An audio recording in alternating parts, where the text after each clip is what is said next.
இன்னைக்கு நம்ம சனாத்தனி சமையல்ல ஆரோக்கியமான நம்ம பாரம்பரிய இயற்கை பானமான பருத்தி பால் தித்திப்பா நல்ல வாசனையோட எப்படி பண்றதுன்னு பார்க்கலாம். இதுல நம்ம உடம்புக்கு தேவையான நிறைய சத்துக்கள் இருக்கு. ஆனா பருத்தி விதைய நம்ம அளவோட எடுத்துக்கிறது தான் நமக்கு நல்லது. பருத்தி பாலை குளிர்காலத்திலயும் வெயில் காலத்திலும் கூட நம்ம செஞ்சு சாப்பிடலாம். பருத்தி பால் பண்றதுக்கு பருத்தி விதை எடுத்துக்கோங்க.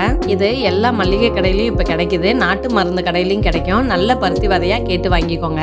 பருத்தி விதைய ஒரு 7ல இருந்து 8 தடவைக்கு நல்லா கழுவி எடுத்துக்கோங்க. நான் ஒரு 8 தடவைக்கு மேலேயே நல்லா அலசி எடுத்து வச்சிருக்கேன். பருத்தி விதைய மினிமம் 4 மணி நேரத்துல இருந்து 8 மணி நேரத்துக்காவது நம்ம ஊற வைக்கணும். நீங்க நைட்டு ஊற வச்சு காலையில கூட பால் எடுத்து பண்ற மாதிரி பண்ணிக்கலாம். நான் ஒரு 8 மணி நேரத்துக்கு மேலேயே ஊற வச்சு எடுத்திருக்கேன். ஊற வச்ச விதைய தண்ணிய சுத்தமா வடிச்சிட்டு ஒரு ஜார்ல சேர்த்துக்கோங்க.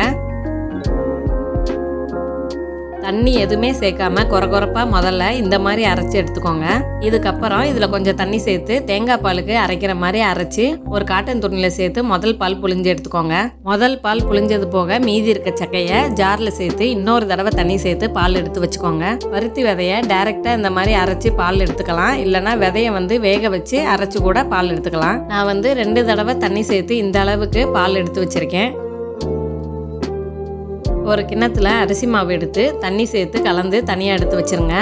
நான் 2.5 கப்பு பருத்தி விதைக்கு 2.5 ஸ்பூன் அளவுக்கு அரிசி மாவு சேர்த்துருக்கேன். 1 கப்பு விதைக்கு 1 ஸ்பூன் அரிசி மாவுன்ற அளவுக்கு.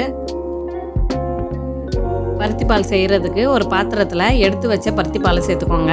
பால் ரொம்ப கெட்டியா இருக்கிற மாதிரி இருந்தா கொஞ்சம் தண்ணி சேர்த்துக்கோங்க. அடுப்பை ஆன் பண்றதுக்கு முன்னாடி பருத்தி பாலை நீங்க முதல் தடவை பண்றீங்கன்னா பால் கூடவே கலந்து வச்ச அரிசி மாவை சேர்த்துக்கோங்க. பாலை சூடு பண்ணிட்டு பக்குவம் தெரியாம சேர்த்துட்டீங்கன்னா பால் நமக்கு திரிஞ்சிரும். அதனால முன்னாடியே நீங்க சேர்த்து கலந்துக்கிறது நல்லது. நான் பருத்தி பால் நல்லா சூடானதும் அரிசி மாவை சேர்த்து கைவிடாம நல்லா கலந்து விட்டுக்கிறேன். அரிசி மாவுக்கு பதிலாக பச்சரிசியை ஊற வச்சு கூட இந்த மாதிரி பேஸ்ட் பண்ணி சேர்த்துக்கலாம். அரிசி மாவு சேர்த்ததுக்கு அப்புறம் ஒரு 2 நிமிஷத்துக்கு வேக விட்டீங்கன்னா பால் கொஞ்சம் கெட்டியாகும். இந்த ஸ்டேஜில் கொஞ்சம் சேமியா சேர்த்துக்கோங்க. நான் கோதுமை சேமியாவை ஏற்கனவே கொஞ்சம் எடுத்து வச்சிருந்தேன். அதை சேர்த்துக்கிறேன். நீங்க உங்க அளவுக்கு ஏற்ற மாதிரி சேர்த்துக்கோங்க. சேமியாவும் ஒரு 3/4 பதத்துக்கு வெந்து வர வரைக்கும் விட்டுருங்க. சேமியா நல்லா வெந்து வந்ததும் இனிப்புக்கு வெல்லம் சேர்த்துக்கோங்க. நான் முன்னாடியே வெல்லத்தை பொடி பண்ணி எடுத்து வச்சிருக்கேன். 1 கப்பு பருத்தி விதைக்கு 3/4 கப்புன்ற அளவுக்கு வெல்லம் எடுத்துக்கோங்க. நீங்கள் எதில் அளவு எடுக்கிறீங்களோ, அதாவது கப்புலையோ இல்லை டம்ளர்லையோ அளவு எடுத்தீங்கன்னா அந்த அளவுக்கே வெல்லத்தை எடுத்துக்கோங்க. வெல்லம் நல்லா கரையிற வரைக்கும் பாலை நல்லா கலந்து விடுங்க. சின்ன சின்ன கட்டி இருந்தாலும் சீக்கிரமே நம்ம கரைஞ்சி வந்துடும். வெல்லம் கரைஞ்சதும் தேங்காய் துருவல் சேர்த்துக்கோங்க. நான் முன்னாடியே தேங்காயை நல்லா துருவி எடுத்து வச்சிருக்கேன். தேங்காய் துருவலை உங்கள் விருப்பத்துக்கு ஏற்ற மாதிரி கூட நீங்கள் சேர்த்துக்கோங்க.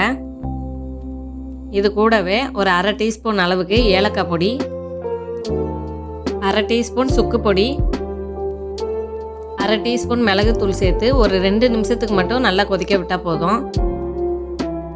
சுட சுட பருத்தி பால் நமக்கு ரெடி ஆயிடுச்சு. நீங்களும் இதே மாதிரி தித்திப்பான பருத்தி பால் செஞ்சு பாருங்க. கண்டிப்பா வீட்டில் இருக்க எல்லாருக்குமே ரொம்ப பிடிக்கும். நெக்ஸ்ட் வீடியோல பார்க்கலாம். தேங்க்ஸ் ஃபார் வாட்சிங்.